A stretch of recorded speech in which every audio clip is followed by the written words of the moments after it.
Você está familiarizado com o PATEM? É a sigla do Programa de Aceleração da Transição Energética, um projeto de lei em tramitação no Congresso.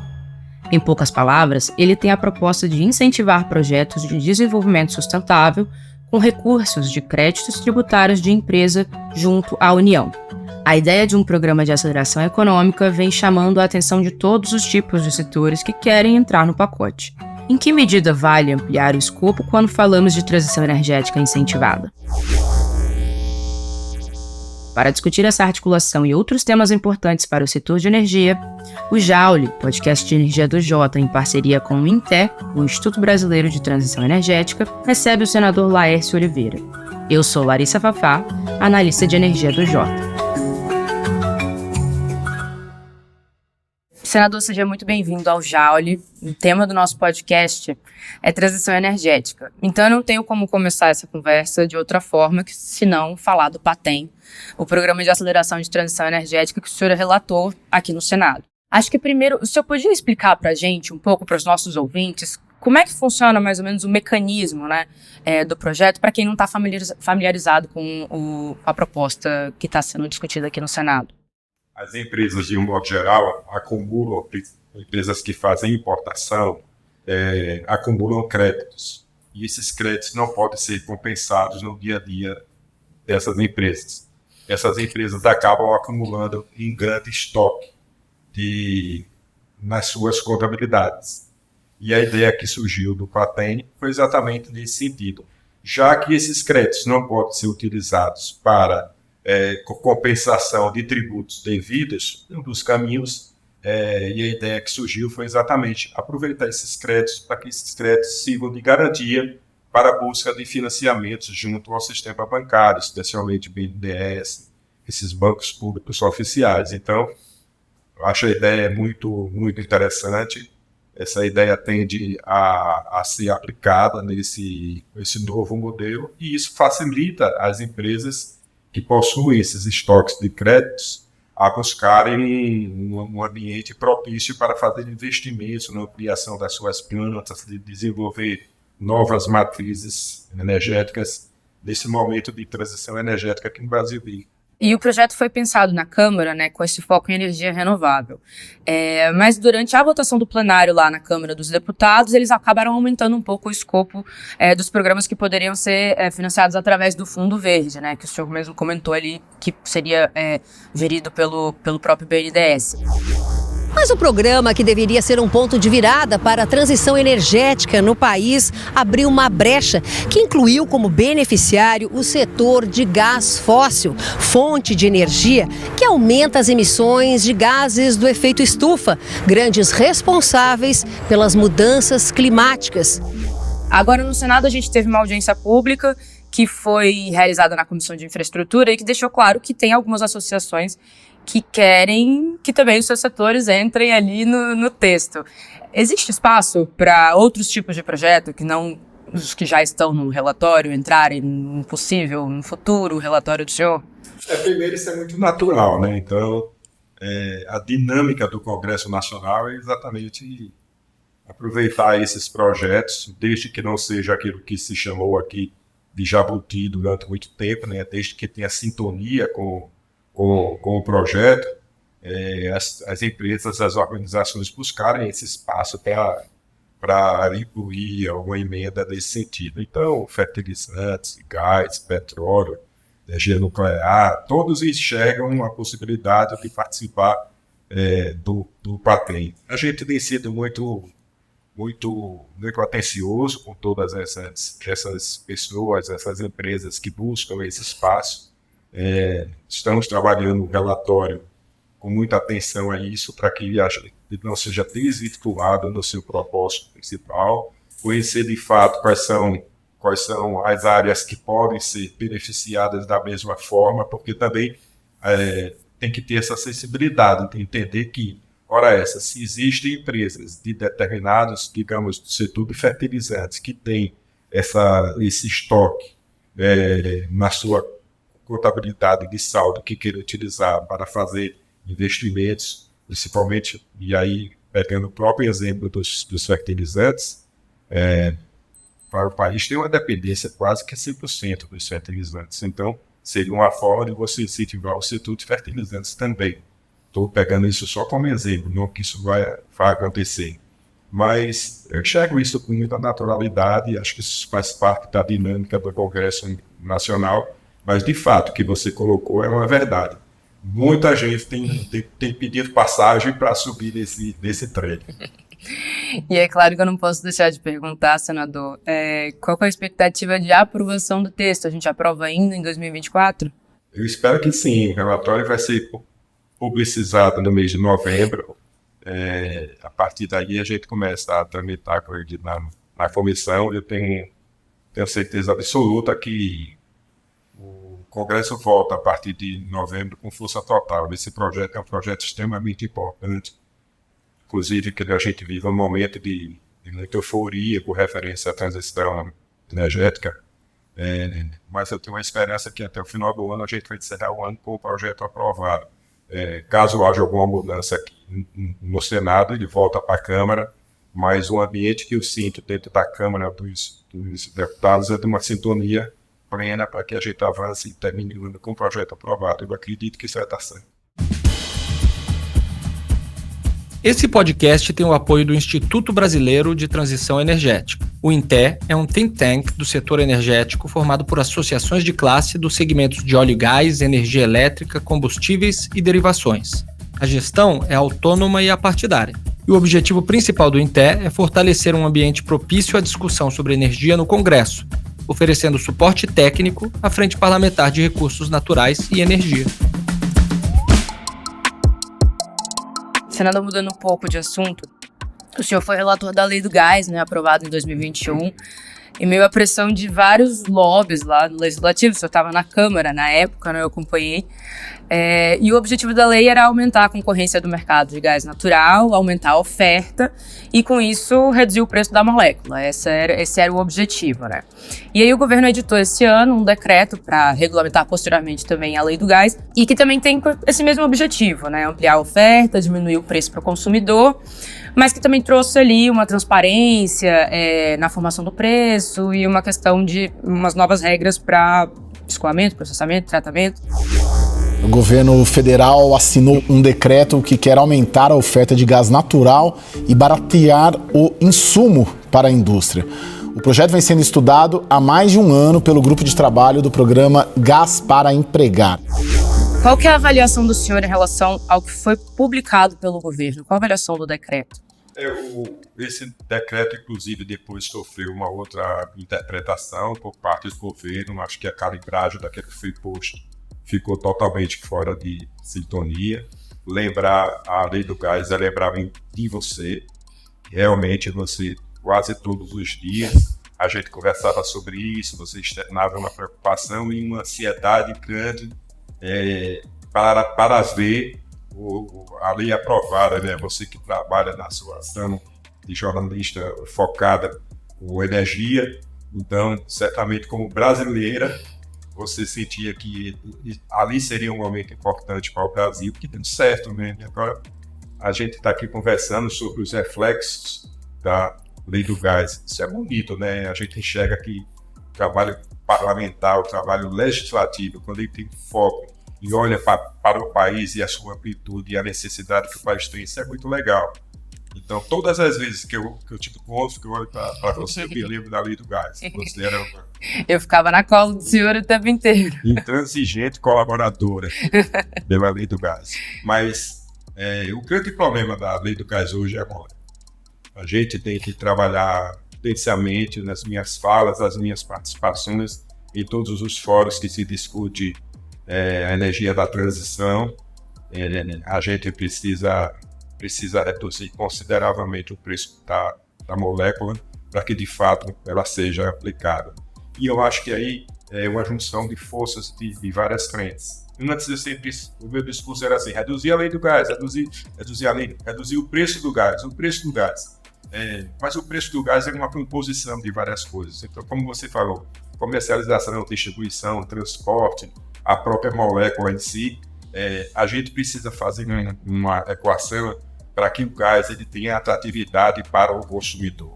os grandes consumidores, a indústria de vidros, a indústria de cimento e tantas outras indústrias que consomem com intensidade o gás, o setor de fertilizantes, que é onde o gás entra como insumo, mas também entra como matéria-prima.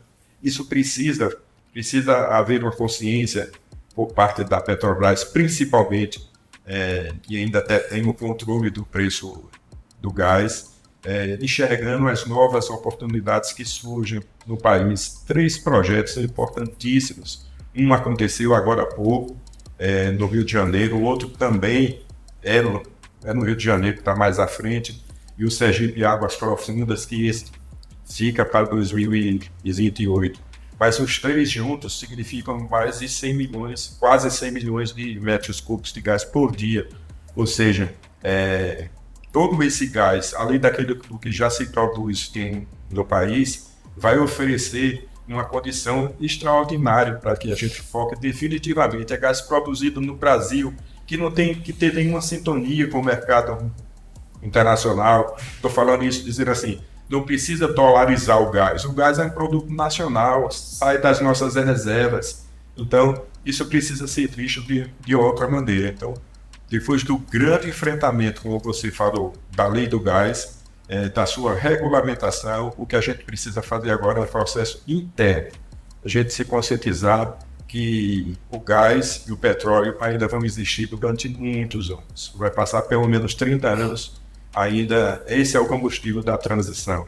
A transição energética é muito bonito, necessário, importante, e a gente precisa avançar nesse sentido, sim.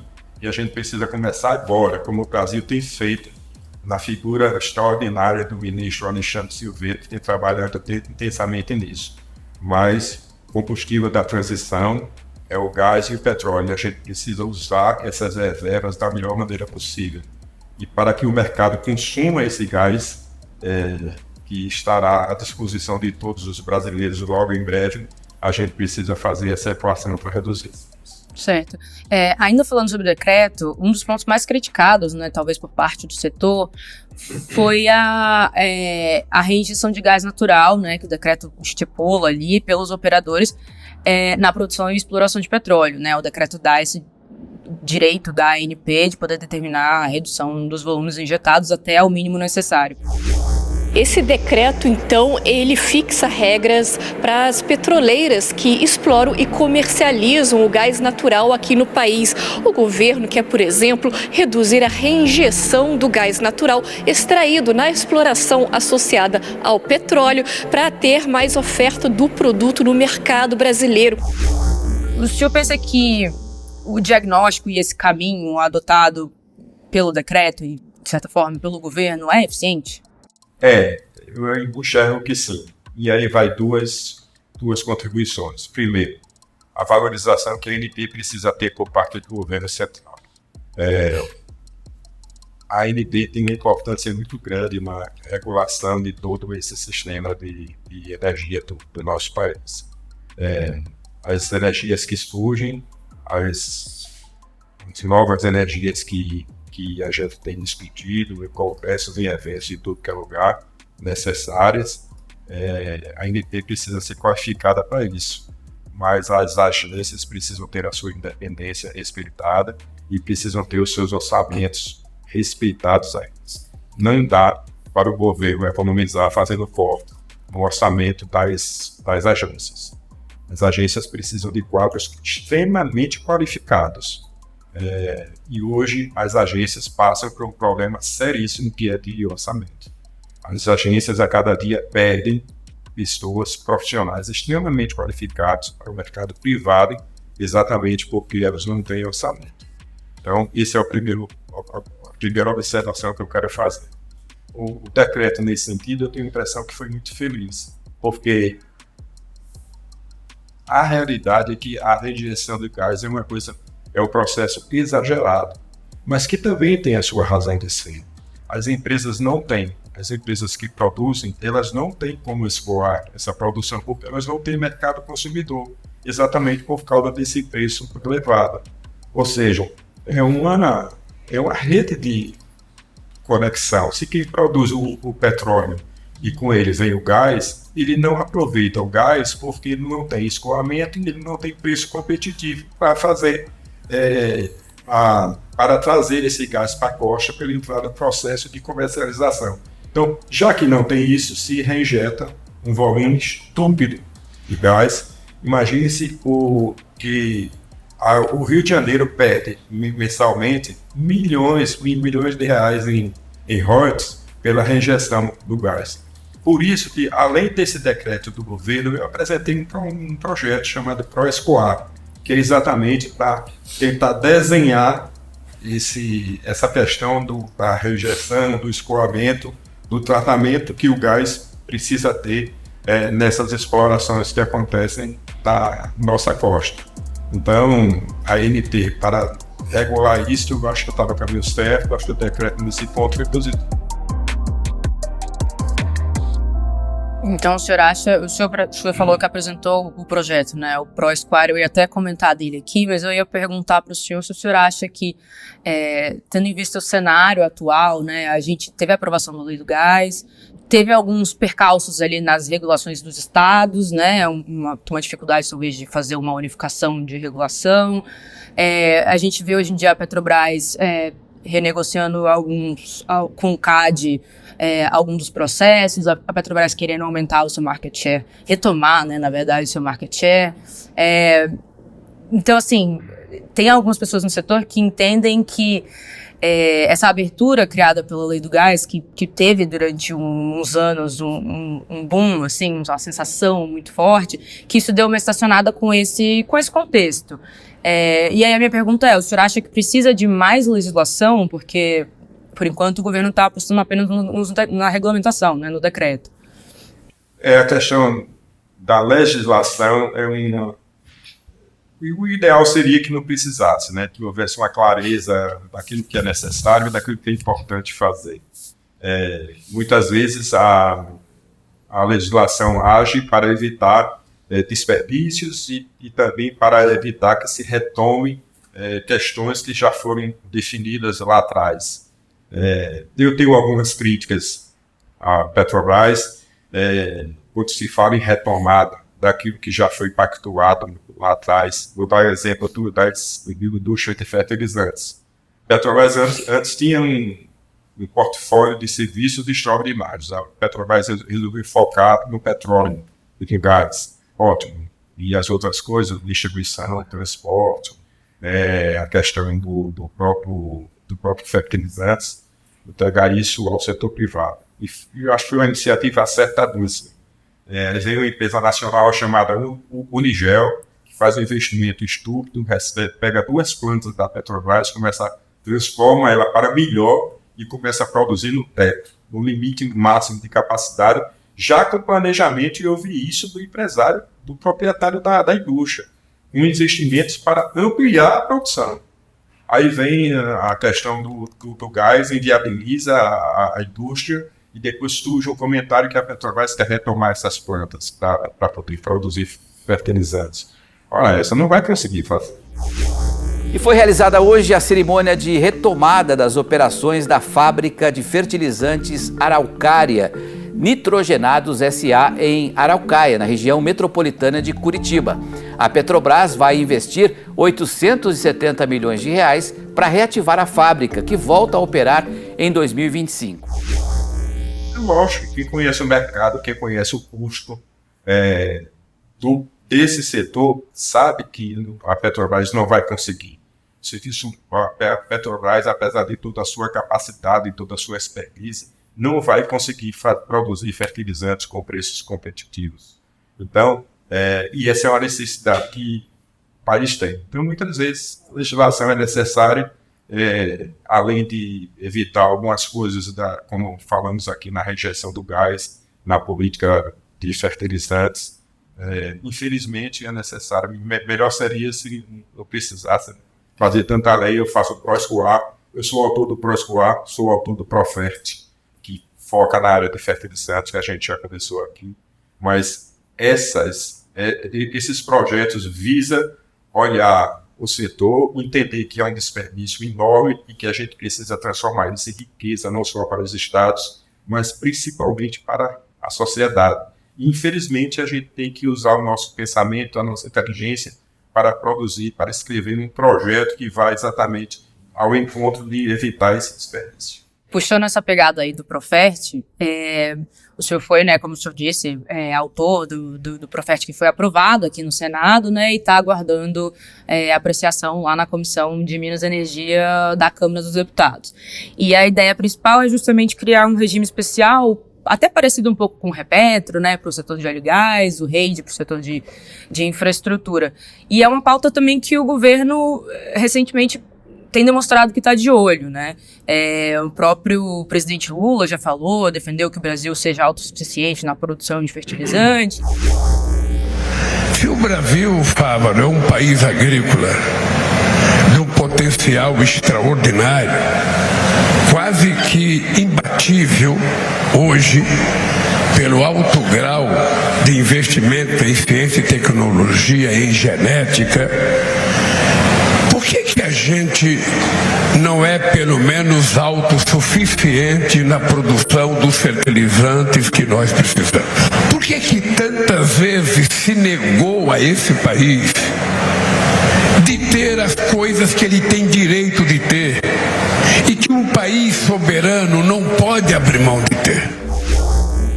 Essa conversa que a gente está tendo da Petrobras talvez olhar um pouco mais para voltar para esse setor. Mas falando sobre o Profert, eu queria entender por que a escolha de incentivos tributários, né? Por que esse caminho? O senhor acha que esse caminho é o caminho mais eficaz para poder desenvolver esse setor? Por que exatamente foi escolhido isso? Os grandes projetos no país, que havia necessidade do país avançar dele, sempre se buscou um estímulo. Claro, se você perguntar, eu sou adepto do incentivo fiscal. Não sou não. O ideal, e entendo que o setor privado não precisa muito de incentivo, não. O setor privado faz conta. Então, se a conta, o resultado é X, acabei de usar o exemplo das indústrias de fertilizantes. Ele faz conta. Se está ok, ele investe no recurso. Ele acredita que é possível, que vai dar resultado e que ele vai fazer. A dinâmica é exatamente essa. O Profert nasce de uma situação onde a necessidade que o país tem é extraordinária. Então, eu pensei muito quando eu estava escrevendo o Profert, e a gente precisava buscar uma forma de incentivar, porque a gente precisa correr contra o tempo. O país, quando eu apresentei o projeto, o país importava 80%, hoje passou para 93%. Você imagina, um país agrícola como é o nosso, tem uma dependência quase que... Uma vez eu ouvi um ministro dizer que a questão do fertilizante é uma questão de segurança nacional, e é dado mesmo. Então, e precisava dar celeridade a isso, e uma das formas que a gente encontra para dar celeridade a isso é promover o incentivo fiscal nos tributos com referência à importação dos equipamentos necessários para a montagem da indústria, só nesse quesito. A proposta cria incentivos fiscais e outros benefícios para a compra de equipamentos e máquinas, construção de novas fábricas e contratação de serviços. E isso adiante será recompensado, isso será devolvido na própria tributação que vai ser acrescida ano a ano após a indústria começar a produzir. Então, assim, é um incentivo com retorno assegurado. O Profert caminha nesse sentido. Eu tenho uma certa frustração, porque quando ele foi aprovado aqui no Senado, que chegou na Câmara, pela necessidade que o país tem, por entender que é uma questão de segurança nacional, eu entendia que o governo ia abraçar o projeto, ia fazer com que ele andasse com maior agilidade, porque o governo tem os números todo dia. Isso tem uma influência, inclusive, na balança comercial. Então, o projeto ficou parado há algum tempo. A gente se encontrou na Comissão de Minas e Energia, mais uma vez você pontuando os projetos importantes do país. E eu fiquei muito feliz com a receptividade que encontrei na Comissão de Minas e Energia. na certeza de que a gente pode fazer a mesma dinâmica que nós fizemos com a lei do gás, a aprova na Comissão de Minas e Energia e a própria requerimento para levar direto para o plenário para a gente ganhar esse tempo. Eu espero que isso aconteça e que esse projeto avance por ser a necessidade que temos. Certo, senador, muito obrigado, pela presença, eu agradeço demais e até uma próxima. É sempre bom receber você aqui, conversar sobre esses temas e venha quando quiser. Muito obrigado pela oportunidade. Esse foi o Jaule dessa semana. O podcast de energia do Jota é uma parceria com o Instituto Brasileiro de Transição Energética, o INTE. A produção é do Estúdio Jota, a nossa área para guiar marcas a pautar o debate público e impactar tomadores de decisão. Participaram da produção André Rossi, João Guilherme Lacerda, Letícia Paiva, Luiz Viviane e Tiago Aguiar. Foram usados áudios da TV Cultura, CNN Brasil, Canal Rural, Record News e TV Senado. Até a próxima!